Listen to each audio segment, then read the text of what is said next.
ఒకవేళ మేము స్వాధీనపరచుకోబోతున్నప్పుడు పొరపాటున ఎవడైనా సరే ఆ ఇంటిలో నుండి బయటకు వచ్చాడనుకో, వాడు చచ్చాడనుకో, దానికి మాది పూచీ కాదు. అర్థమైందా? ఇంట్లో ఉన్న వాళ్ళందరూ కాపాడబడతారు. ఒకవేళ బయటకు వచ్చాడనుకోండి, మరి సైన్యం అంతా వచ్చి చంపారనుకోండి, దానికి మేము బాధ్యులం కాదు. అది నువ్వు జాగ్రత్త చేసుకో అని హెచ్చరిక చేసిపోయినప్పుడు రాహాబు వేశ్య ఏం చేసిందంటే, ప్రేమ దేవుని బిడ్డలారా, ఒకసారి మనం జ్ఞాపకం చేసుకుందాం.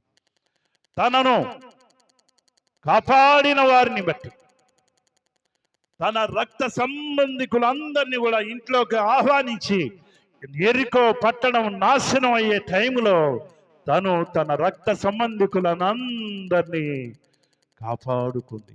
దేవుని స్తోత్రం కలుగును గాక. హల్లెలూయా, హల్లెలూయా. ప్రియమైన దేవుని బిడ్డలారా, ఆమెతో తృప్తి పడలేదు. నేను రక్షింపబడితే చాలే, నేను కాపాడబడితే చాలే, మా వాళ్ళు ఏమైపోతే ఏమైందిలే అని అనుకోలేదు. ఆమె తన వారిని అందరినీ ఇంట్లోకి రప్పించి ఎంత త్వరపెట్టిందో, వారిని ఎంత భద్రపరిచిందో. ఎరికో పట్టణం నాశనం కాకముందు. ప్రియమైన దేవుని బిడ్డలారా, ఒక్కసారి మనం జ్ఞాపకం చేసుకుందాం. స్వార్థం లేదు, స్వార్థం చూపించుకోదు. రేపు దేవుళ్ళు ఎక్కడ అడుగుతాడు మనల్ని ఏమని? ఒకవేళ స్త్రీ రక్షింపబడి ఉంటే నీ ఇంట నీ పురుషుడు నీ బిడ్డలు వారి విషయం ఏంది అని అంటాడు. ఒకవేళ భర్త రక్షింపబడి ఉంటే నీ భార్య నీ బిడ్డలు వారి విషయం ఏందంటాడు. ఒకవేళ బిడ్డలు రక్షింపబడి ఉండి తల్లిదండ్రులు రక్షింపబడకపోతే వారి సంగతి ఏందని అడుగుతాడు రేపు దేవుడు. ప్రియమైన దేవుని బిడ్డలారా, గ్రహిస్తున్నావా? లేకపోతే నేను పొందిన రక్షణ, నేను పొందిన మేలు నాకు చాలే, నా ఇంటి వరకు చాలే, నేను రక్షింపబడితే చాలే, మిగిలిన వాళ్ళు ఏమైపోతే నాకేందిలే అన్న ఉద్దేశంతో ఉంటున్నావా? ఈ నలుగురు మనుషులు, ఈ నలుగురు యవనస్తులు, ఈ నలుగురు వ్యక్తులకు స్వార్థం లేదు. మా సహోదరుడు పక్షవాయు రోగంతో ఉన్నాడు, వాడు ఎట్టయినా బాగుపడాలి. దేవుని స్తోత్రం చెప్పండి. హల్లెలూయా, హల్లెలూయా. సరే, మంచిది. తర్వాత ఒకసారి మనం జ్ఞాపకం చేసుకుందాం. మూడో మాట ఏంటంటే చదవండి, క్రిందకి చదవండి. మూడో మాట,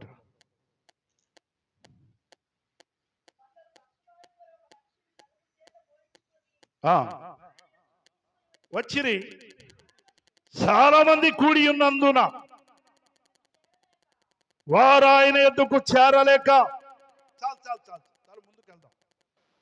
ఏంటంట, కొందరు ఏం చేశారంట, ఆ నలుగురు ఏం చేశారంట, పక్షవాయువు గల ఒక మనుషుని నలుగురి చేత మోయించుకొని ఆయన ఎద్దుకు తీసుకుని వచ్చిరి. చాలా మంది కూడి ఉన్నందున వారు ఆయన ఎద్దుకు చేరలేక. మూడో మాట ఏంటంటే, అబ్బాయి ఆడ చాలా ట్రాఫిక్ ఫుల్గా ఉంది, మనం వెళ్ళలేము, అర్థమైందా, కష్టం ఆడికి వెళ్ళడం అని సాకు చెప్పలేదు. వినాలి. మూడో మాట ఏంది? మొట్టమొదటి మాట ఏం చెప్పండి? వారిలో ఏముంది? కేవలం ప్రార్థనే కాదు కానీ ఏమున్నాయి? క్రియలు ఉన్నాయి. రెండవది, స్వార్థం చూపించేవాళ్ళు కాదు, స్వార్థం లేదు. మూడవది, సాకు చెప్పేవాళ్ళు కాదు, వాళ్ళు సాకు చెప్పలేదు. మంచం మీద వాడిని మోసుకొని వచ్చారు. వచ్చినప్పుడు ప్రియమైన దేవుని బిడ్డలారా, ఒక్కసారి జ్ఞాపకం చేసుకుంటే, చాలా మంది కూడి ఉన్నందున వారు ఆయన ఎద్దుకు చేరలేక అని ఉంది అక్కడ. చాలా మంది ఉన్నారులే, ఇవాళ కాకపోతే రేపు చూద్దాంలే అని మనం ఏడమోస్తారా బాబా, అంతమందిలో వీడిని వేసుకొని మనం ఏడమోస్తారా అని వాళ్ళు సాకు చెప్పలేదు. ప్రియమైన దేవుని బిడ్డలారా, ఒక్కసారి ఆలోచిద్దాం. సాకులు ఎక్కువ మనకు. దేవుని పని చేయాలంటే ఎన్ని సాకులు చెప్తాం. రక్షింపబడాలంటే ఏమంటాం? రేపు చూద్దాంలే, ఎల్లుండి చూద్దాంలే, వచ్చే సంవత్సరం కూటాల్లో బాప్తిసం పొందుదాంలే, మారు మనసు పొందుదాంలే, ఇంకా టైం చాలా ఉందలే, అనుభవించాల్సింది చాలా ఉందలే, అనుభవించాల్సింది చాలా ఉందా? ప్రియమైన దేవుని బిడ్డలారా, దేవుని సమయం ఎప్పుడు మనకు తెలియదు. మన కాలగతులు ఆయన వశంలో. దేవుడు ఎప్పుడు వస్తాడో మనకు తెలియదు, మనల్ని ఎప్పుడు పిలుస్తాడో మనకు తెలియదు. అందుకే అంటాడు, హెబ్రీలో చదవక్కర్లేదు కానీ, ఇదిగో ఇదే మిక్కిలి అనుకూల సమయము, ఇదే రక్షణ దినము, ఇదే రక్షణ దినము. ప్రియమైన దేవుని బిడ్డలారా, ఒక్కసారి జ్ఞాపకం చేసుకుందాం. రేపు చూద్దాం అనుకోలేదు వాళ్ళు. రేపు చూద్దాం అనుకున్నట్టయితే వాడిని పట్టించుకునే, రేపైనా చూస్తారన్న, ఒకవేళ రేపు చూద్దాము వాయిదా వేశారనుకోండి, రేపైనా వాళ్ళు వచ్చి వాడిని మోసుకొని వచ్చి ప్రభు దగ్గరకు తీసుకొస్తారని నమ్మకం ఏంటి? ఆ రోజే తీర్మానం చేసుకున్నారు వాళ్ళు. ఏ సాకులు చెప్పలేదు. చాలా మంది కూడి ఉన్నందున వారు ఆయన యొద్దకు చేరలేక, దేవుని స్తోత్రం చెప్పండి, హల్లెలూయా. వారి మనసులో ఏకాడికి ఏముందండి? మా వాడు బాగుపడాలి, మా వాడు స్వస్థపడాలి, మా వాడు మేము ఎట్లయితే ఉన్నామో అట్లా ఉండాలి, చక్కగా ఆరోగ్యవంతునిగా నడవాలి వాడు. దేవుని స్తోత్రం కలుగును గాక, హల్లెలూయా, హల్లెలూయా. కనుక ప్రియమైన దేవుని బిడ్డలారా, అక్కడే చదవండి, చేరలేక ఆయన ఉన్న చోటికి పైగా ఇంటి కప్పు విప్పి, ఏం చేశారండి? ఆయన ఉన్న చోటికి పైగా వాళ్ళు ఏం చేశారండి? ఇంటి కప్పు విప్పారు. ఇది ఎట్లయినా కూడా మనం చూస్తే ఇది ఎక్స్ట్రా బర్డనే వీళ్ళకి. అమ్మో, ఇంటి కప్పు విప్పాలంటే సామాన్యమా? ఏమండి, అసలు ఇంటి కప్పు విప్పాలంటే ఎంత ప్రయాసపడాలి? విప్పుతుంటే అసలు నలుగురు ఏమంటారు? ఏరా మీకేం పని బాట్లేదా, ఏంద్ర మరీ బూటకం అయిపోయింది, డైరెక్ట్గా ఇక్కడ కొంచెం ముందు తీసుకురావచ్చు కదా, అందరూ బాగా గుమ్మిగూడినప్పుడు మీరు ఈ పని చేయటం ఏంది, ఇటు కప్పు తీయటం ఏంది అని ఎంతమంది వారించుంటారు, ఎంతమంది తిరస్కరించుంటారు, ఎంతమంది తృణీకరించుంటారు వాళ్ళని. అయినప్పటికీ వారిలో ఒక నాలుగో మాట ఏంటంటే, వారిలో ఒక దర్శనం ఉందండి, మా వాడు బాగుపడాలి. దగ్గరగా స్తోత్రం చెప్పండి, హల్లెలూయా. వారిలో ఒక దర్శనం ఉంది, మా వాడు బాగుపడాలి, మా వాడు స్వస్థత పడాలి. లోకరీతిగా ఒక సామెత ఉంది, ఇష్టం ఉంటే ఎంత కష్టాన్నైనా, ఇష్టపడ్డప్పుడు ఎంత కష్టాన్నైనా వాళ్ళు అనుభవిస్తారట, భరిస్తారట. కనుక వారు నలుగురికి కూడా వాడంటే ఇష్టం. ఏ రీతిగానైనా ప్రభు దగ్గరికి తీసుకుపోవాలి, ఏ రీతిగానైనా వాడిని ప్రభు దగ్గరికి చేర్చాలని ఇష్టం ఉంది. కష్టం అని మోయటం కష్టం అని అనుకోవట్లేదు వాళ్ళు. అవసరమైతే పైకైనా లేపి ప్రభు దగ్గరికి డైరెక్ట్గా దింపాలని వాళ్ళ ప్లాన్, వాళ్ళ విజన్ చూడండి. నాలుగోది ఏంటంటే విజన్. వాడు బాగుపడాలన్న విజన్. చూద్దాం, పరిశుద్ధ గ్రంథంలో ఒక మాట చూద్దాం. చులకని శ్రమ చూడండి, 2 కొరింథీ అనుకుంటాను 4:17 చూడండి.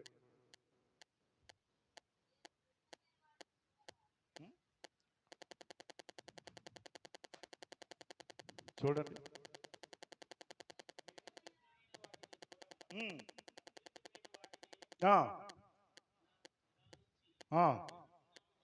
గనుక క్షణమాత్రమును మా చులకని శ్రమ మా కొరకు అంతకంతకు ఎక్కువగా నిత్యమైన మహిమ భారమును కలుగజేయుచున్నది. ఏలాయనగా దృశ్యమైనవి అనిత్యములు, అదృశ్యమైనవి నిత్యములు. 2 చేతులు ఒకసారి వారు చేతులు ఎత్తి ప్రభు స్తోత్రం చెప్పండి, హల్లెలూయా. ఎంతమందికి అర్థమవుతుంది ప్రియమైన దేవుని బిడ్డలారా? ఈ ఈ నలుగురు మనుషుల్లో ఉన్నటువంటి ఒకే ఒక ఉద్దేశం, ఒకే ఒక ఆశ, ఒకే ఒక ఆలోచన, ఒకే ఒక సంకల్పం, ఒకే ఒక ప్రయాస ఏంటంటే మావాడు బాగుపడాలి, మావాడు స్వస్థపడాలి.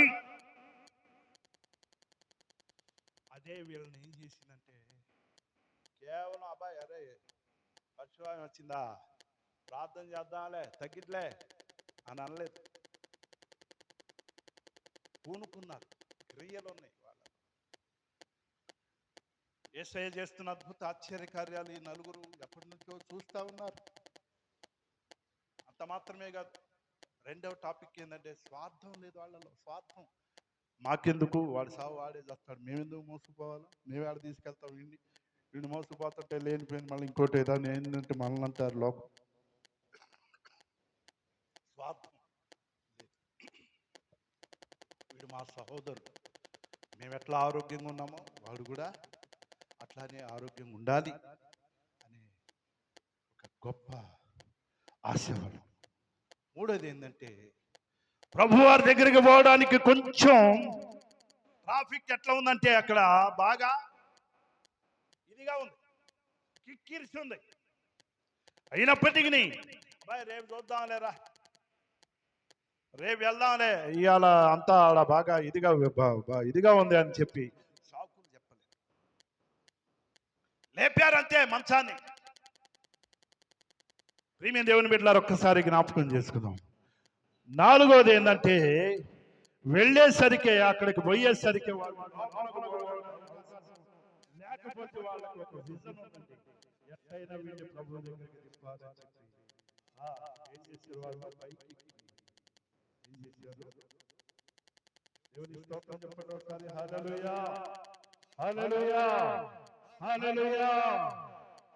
పైకి ఎక్కారు, స్టడీగా ప్రభు దగ్గరికి నాలుగు తాళ్ళు వేసి మంచాన్ని, పక్షవాయు రోగాన్ని కలిగిన వ్యక్తిని ప్రభు దగ్గరికి దింపారు. ఐదవ మాట ఏంటంటే ప్రియమైన దేవుని బిడ్డలారా, 2వ అధ్యాయంలోనే 2వ వచనం చదవండి. ఆయన ఇంట ఉన్నాడని అనేకులు కూడి వచ్చిరి గనుక అమ్మా వాకిటనైనను స్థలము లేకపోయినా చాలు. ప్రియమైన దేవుని బిడ్డలారా, ఇక్కడ 5వ మాట ఏంటంటే ప్రభువాన్ని స్వస్థపరచడానికి ఉన్నటువంటి ఒకే ఒక అవకాశాన్ని వాళ్ళు నలుగురు మనుషులు ఏం చేశారంటే సద్వినియోగం చేసుకున్నారు. దేవుని స్తోత్రం చెప్పండి, హల్లెలూయా హల్లెలూయా. మనం దేవుడిచ్చే ఎన్ని అవకాశాలు మనం సద్వినియోగం చేస్తున్నామండి. ఎన్ని తరుణాలు ఇచ్చాడు మనకు మారడానికి, ఎన్ని తరుణాలు ఇచ్చిన వాటిని మనం ఏం చేస్తాం, దుర్వినియోగం చేస్తూ ఉంటాం. ప్రియమైన దేవుని బిడ్డలారా, రేపు దేవుడు మనల్ని లెక్క అడగబోతున్నాడు. దేని గురించి అంటే మొట్టమొదట మన గురించి లెక్క అడగబోతున్నాడు, రెండవది మన మాట గురించి లెక్క అడగబోతున్నాడు, మన నోటి మాటను గురించి, మన ప్రవర్తన గురించి, మన సమస్తం గురించి ఆయన రేపు దేవుడు లెక్క అడగబోతున్నాడు. అడిగినప్పుడు మనం ఏం చెప్తాం, దేవుడిచ్చిన తరుణాలను నువ్వు సద్వినియోగం చేసుకుంటున్నావా? అందుకే సువార్తల్లో అనేక చోట్ల వ్రాయబడి ఉంది, అయ్యో కొరాజీనా, అయ్యో బెత్సయిదా, అయ్యో అయ్యో అని ఎందుకన్నాడు అంటే మీ మధ్య చేయబడినటువంటి ఆ అద్భుతమైన కార్యాలు సొదొమ గొమొర పట్టణంలో గనక చేస్తే వాళ్ళు నాశనం అవ్వకుండా బాగుపడేవాళ్ళు అని అన్నాడు. దేవుని స్తోత్రం చెప్పండి, హల్లెలూయా. మీ మధ్య ఎన్నో గొప్ప కార్యాలు చేశాను, మీరు నన్ను లెక్క చేయి. అయ్యో అయ్యో కొరాజీనా, బెత్సయిదా, అయ్యో అయ్యో అని దేవుడు ఎందుకు విలపిస్తూ ఉన్నాడు అంటే దేవుని కార్యాలను వాళ్ళు గుర్తెరగనటువంటి వారుగా ఉన్నారు. ఎంత చెప్పినా విననటువంటి వారుగా ఉన్నారు. వాళ్ళు దేవుడిచ్చిన అవకాశాన్ని సద్వినియోగం చేసుకున్న వాళ్ళు కాదు ఈ నలుగురు మనుషులు.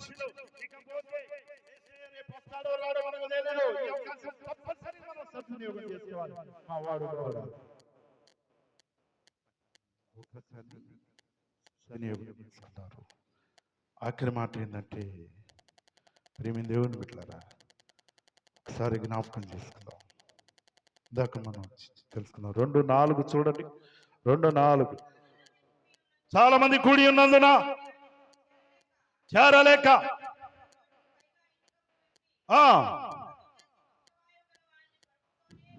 పరుపుతోనే దింపిరి. యేసు వారి విశ్వాసమును చూచి, కుమారుడా పాపములు క్షమింపబడి ఉన్నవని పశ్చవాయువు గలవానితో, దేవుని స్తోత్రం చెప్పండి. వారి చేతుల పైకెత్తి హల్లెలూయా, హల్లెలూయా. యేసు వారి విశ్వాసము చూచి అన్నాడు. అంటే వారి విశ్వాసం అంటే ఆ నలుగురి మనుషుల విశ్వాసం చూసి, ఆ మంచం మీద ఉన్నవానికి వాడికి విశ్వాసం లేదు. ఇంకేం నా బతుకేమన్నా అయిపోయింది, మంచాన్ని పడ్డాను నేను, అయిపోయింది నా పరిస్థితి, అయిపోయింది, నన్ను పట్టించుకునే వాళ్ళు ఎవరు, నా భార్య పిల్లలు పట్టించుకోవట్లేదు, నా బంధువులు ఎవరు పట్టించుకోవట్లేదు. ప్రేమ దేవుని బిడ్డలారా, వాడు నిరాశ నిస్పృహలో ఉన్న వాడిని దేవుని కృపను పొందునట్లు ఈ నలుగురు మనుషులు ఏం చేశారండి? ప్రేమ దేవుని బిడ్డలారా, తన మంచాన్ని ఎత్తుకొని ఈ నలుగురు మనుషులు దేవుని దగ్గరకు తీసుకుని వచ్చి గొప్ప అద్భుత స్వస్థత పడే విధంగా వారు కారకులయ్యారు. చప్పట్లు కొట్టండి ఒకసారి బిగ్గరగా. ఏసైకి చప్పట్లు కొడదాం, ఏసైకి చప్పట్లు కొడదాం, ఏసైకి చప్పట్లు కొడదాం. 6వ మాట ఏంటంటే, మొత్తం బ్లాక్ అయిపోయింది. అక్కడ అంతా బ్లాక్ అయిపోయినా కూడా వాళ్ళు నిరాశ పడలేదండి. వాళ్ళ ఆలోచన క్రియేటివ్ చేశారు. వాళ్ళ ఆలోచన మారింది. ఇంకొక ఆలోచన చేశారు. ఏ రీతిగానైనా ప్రభు దగ్గరికి మా వాడిని దింపాలి. ఇంటి పై కప్పు తీసి స్టడీగా ప్రభు దగ్గరకు వాడిని దింపారు. కనుక ప్రియమైన దేవుని బిడ్డలారా, ఈ మధ్యాహ్న కాల వేళ ఒకసారి మనం జ్ఞాపకం చేసుకుందాం. కేవలం మన ప్రార్థనతోనే మనం ఊరకట్ల మనల్ని వెంబడించే వారిని, మన తోటి వారిని, మన సంఘస్థులైనా బాధపడుతున్న వారిని మనం కేవలం ప్రార్థనతోనే ఊరకట్ల పైపోత పోతున్నాం. ప్రార్థన చేద్దామని, చాలమ్మా దేవుడు బాగు చేస్తాడే, ప్రార్థన చేద్దామని అట్లా చేస్తున్నామా? లేకపోతే మన క్రియలు ఏమైనా ఉన్నాయా వారి పట్ల?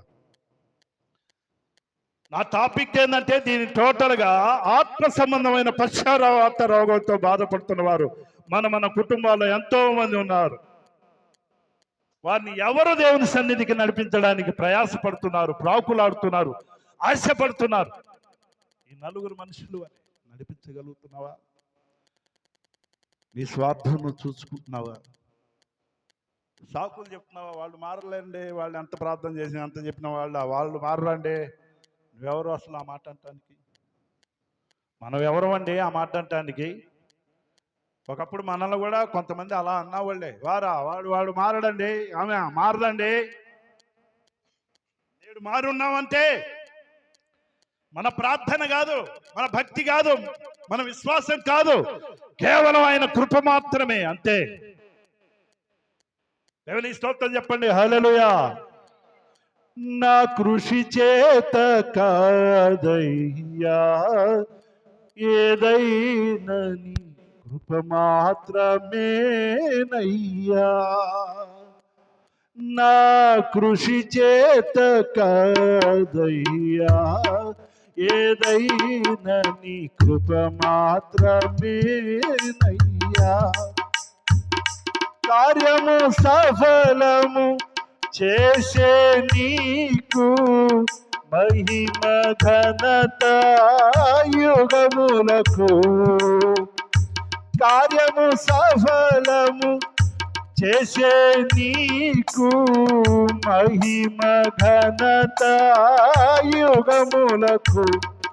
నా కృషి చేత కాదయ్యా, ఏదైనా నీ కృప మాత్రమేనయ్యా.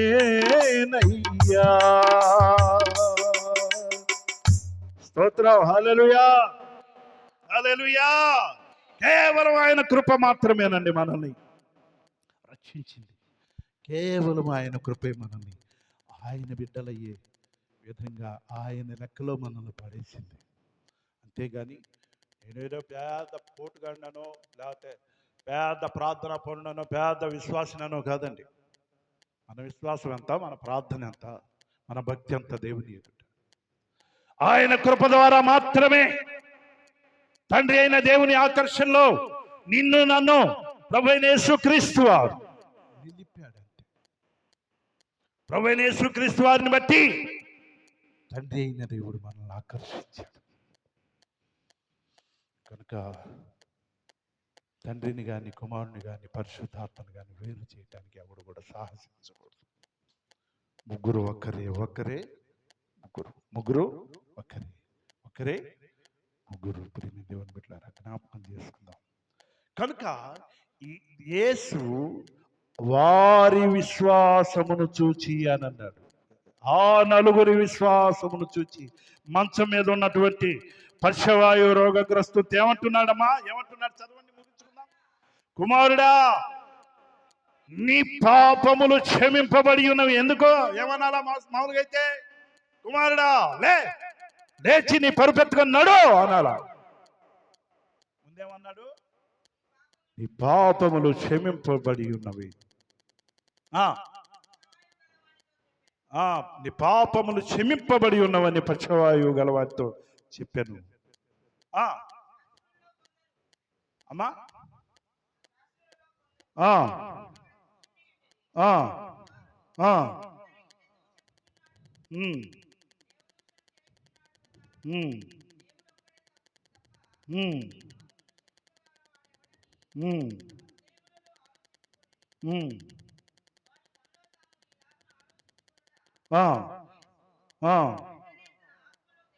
పదకొండు 12 వచనాలు చదవండి.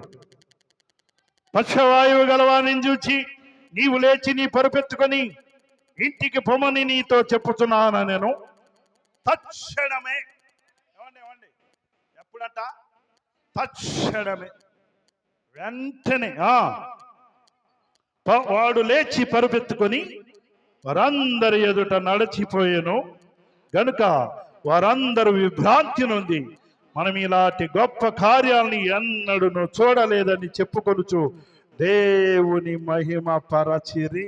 దగ్గరగా స్తోత్రం చెల్లిద్దాం. హల్లెలూయా, హల్లెలూయా. ప్రేమ దేవుని బిడ్డలారా ఒక్కసారి మనం జ్ఞాపకం చేసుకుందాం.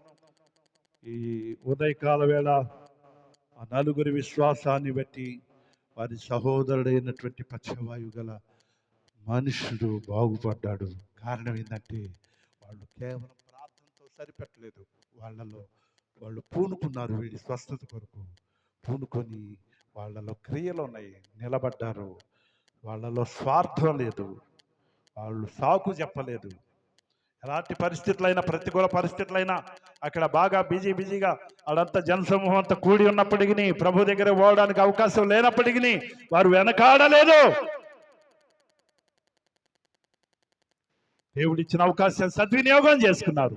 మొత్తం ఆడ బ్లాక్ అయిపోయింది పరిస్థితి. అయినప్పటికీ వాళ్ళంతా వాళ్ళే ఒక మంచి ఆలోచన క్రియేటివ్ చేశారు. అంతే, వీళ్ళిట్ట కాదు రాబాయ్, పైకి ఎక్కుదాం, ప్రభువారు లోపల ఉన్నారు కదా, చక్కగా 4 తాళ్ళు కట్టి స్టడీగా ఆయన దగ్గరికి దించుదాం. ఎంత ఆలోచన అండి. ప్రేమ దేవుని బిడ్డలారా ఒక్కసారి మనం జ్ఞాపకం చేసుకుందాం. మన మాటలు ముగించుకోబోతున్నాం. హెబ్రీలు రాసిన పత్రిక 4వ అధ్యాయం 16వ వచనం చదవండి త్వరగా.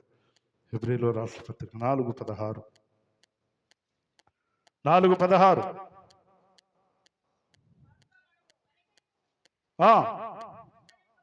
కనికరింపబడి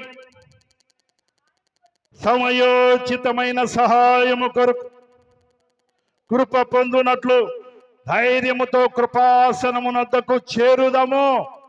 మనకు దేవుడిచ్చినటువంటి ఒక మంచి భాగ్యం ఏంటంటే సమయోచిత సహాయము కొరకు కృప పొందునట్లు మనం అంత ధైర్యముతో దేవుని కృపాసనమునద్దకు చేరే భాగ్యం మనకు దేవుడిచ్చాడండి. ప్రేమ దేవుని బిడ్డలారా ఒక్కసారి జ్ఞాపకం చేసుకుందాం. మన మాటలు ముగించుకుందాం. మోషేని దేవుడు కేవలం ఒక కర్రతో ఎన్ని అద్భుతాలు చేశాడో.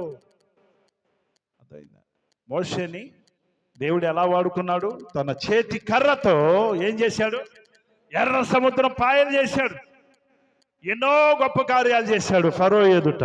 అంత మాత్రమే కాదు, యెహోషువని చక్కగా ఒక మాటలో వాడుకున్నాడు. ఏమన్నాడు? యెహోషువని ఎలా వాడుకున్నాడు దేవుడు? సూర్యుడా గిబియోనులో నిలువు, చంద్రుడా ఇయ్యాలోన్ లోయలో నువ్వు అంతే ఉండవు, శత్రువులను పగ తీర్చుకునేంత వరకు. నోటి మాట, ఒక్క మాటతో దేవుని బిడ్డలారా, ఎలీషాని ఎట్లా వాడుకున్నాడు దేవుడు? దుప్పటి. ఎలీషా యోర్దాను నది దగ్గరికి వచ్చేసరికి ఎట్లా ఉందండి? మోషేనేమో కర్రతో ఎర్ర సముద్రాన్ని పాయలు చేస్తే, యెహోషువనేమో యోర్దాను నదిని కేవలం యాజకుల కాళ్ళు యోర్దాను నది నీళ్లు తాకిన వెంటనే ఏమైపోయింది? యోర్దాను రెండు పాయలైపోయి ఆ భాగ్యం పొందాడు ఎలీషా. ఏలియా గురువైన ఏలియాను చూచి నేర్చుకున్నాడు. ఏలియా చేతుల మీద నీళ్లు పోసినవాడు ఎలీషా. పంగనామాలు పెట్టినోడు కాదు గురువుకి. అర్థమైందా? నేటి కాలంలో అలాంటి పరిస్థితులే ఉన్నాయి లోకాన్ని. ఎలీషాను చూచి నేర్చుకున్నాడు. తర్వాత ఏలియా దుప్పటి కింద పడగానే యోర్దాను నది దగ్గరకు వచ్చి ఎలీషా ఏం చేశాడు? దుప్పటితో నదిని కొట్టగా రెండు పాయలై. దేవుని స్తోత్రం కలుగును గాక. హల్లెలూయా. దావీదు గొలియాతును ఒకే ఒక్క ఒడిసెల రాయితో ఏం చేశాడు? పఠాను కొట్టాడు. అంతే కొట్టి నా పని భలే వర్కౌట్ అయిందానని సంబరపడిపోలేదు. నేను కొట్టిన రాయి వాడి రైలు సచ్చాడు, పడ్డాడు అని అంతటితో ఆగలేదండి దావీదు. అంతటితో ఆగినట్టయితే కాసేపు వాడు ఏం చేసేవాడు? వాడు లేచి ఏం చేసేవాడు? దావీదు చంపేవాడు. ఎప్పుడైతే వాడు కింద పడ్డాడో వెంటనే వెళ్ళి వాని మీదకెక్కి వాని ఖడ్గాన్ని దూసి వాడి తలను తెగ నరికాడు. కనుక ప్రియమైన దేవుని బిడ్డలారా, దేవుడిచ్చే అవకాశాలు సద్వినియోగం చేసుకోవాలి. సద్వినియోగం చేసుకున్నప్పుడు మన జీవితాలు మనతో మాత్రమే కాదు, మన ద్వారా అనేకులు ప్రభు తట్టు మళ్లింపబడటానికి మనం కారకులం అవుతాం. దేవుని స్తోత్రం చెప్పండి. హల్లెలూయా. అనేకులకు మేలుకరంగా దీవెనకరంగా దేవుడు మనల్ని వాడుకుంటాడు. కనుక ఈ ఉదయకాల వేళ మన మాటలు ముగించుకుందాం. ఆ నలుగురు విశ్వాసాన్ని బట్టి ఒక పక్షవాయువు కలిగినటువంటి రోగగ్రస్తుడు బాగుపడ్డాడు. మన టాపిక్ ఏంటంటే, మన కుటుంబాల్లో మన సమాజాల్లో ఎంతమంది ఆత్మ సంబంధమైన పక్షవాయు రోగంతో బాధపడుతున్నారో వాళ్ళనందరినీ దేవుని సన్నిధికి, దేవుని సహవాసానికి, దేవునితో సహవాసం చేయడానికి మనం అందరం కూడా సాకులు చెప్పకూడదు. మరి వాళ్ళని స్వార్థం చూపించకూడదు. వాళ్ళని దేవుని దగ్గరకు నడిపించే విషయంలో మనం ఏం చేయాలంటే బాధ్యత తీసుకోవాలి. ఈ నలుగురు మనుషుల వలె దేవుడిచ్చిన అవకాశాన్ని సద్వినియోగం చేసుకున్నప్పుడు ఘనమైన బలమైన కార్యాలు మనం చూడగలం. అట్టి కృపా పరిశుద్ధాత్మ దేవుడు కూడిన మనకందరికి మెండుగా అనుగ్రహించును గాక. ఆమేన్ చెప్పండి. హల్లెలూయా, హల్లెలూయా. దేవుని స్తుతించుడి, ఎల్లప్పుడు దేవుని స్తుతించుడి. ఆ దేవుని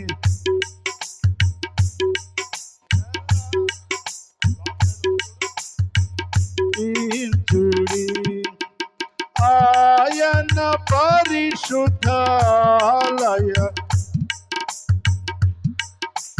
సన్నిధిలో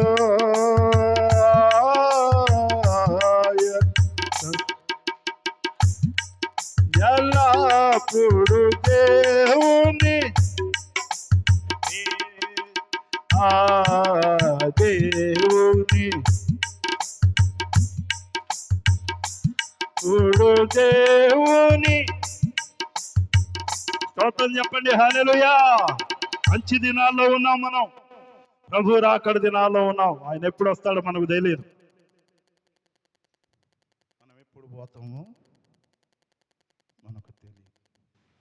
కానీ కనీసం మన వంతు ధర్మంగా ఆ నలుగురు మనుషుల వలె మన కుటుంబాల్లో, సమాజంలో, సంఘంలో ఆత్మ సంబంధమైన పక్షవాతంతో ఉన్నటువంటి వారిని ప్రభువు దగ్గరికి మోసుకొని వచ్చి వారి ఆత్మీయ స్వస్థత కొరకు, భౌతికపరమైన శారీరక స్వస్థత కొరకు మనం ప్రాకులాడితే, ప్రయాసపడితే దేవుడు ఏం చేస్తాడంటే ఆ నలుగురు విశ్వాసాన్ని బట్టి వారిని ఎట్లా బాగు చేశాడు, మనల్ని బట్టి అనేకులను బాగు చేస్తాడు. అట్టి కృప పరిశుద్ధాత్మ దేవుడు మనకందరికి మెండుగా, అలాంటి భారం మనకు అందరికి మెండుగా అనుగ్రహించును కాక. ఆమేన్.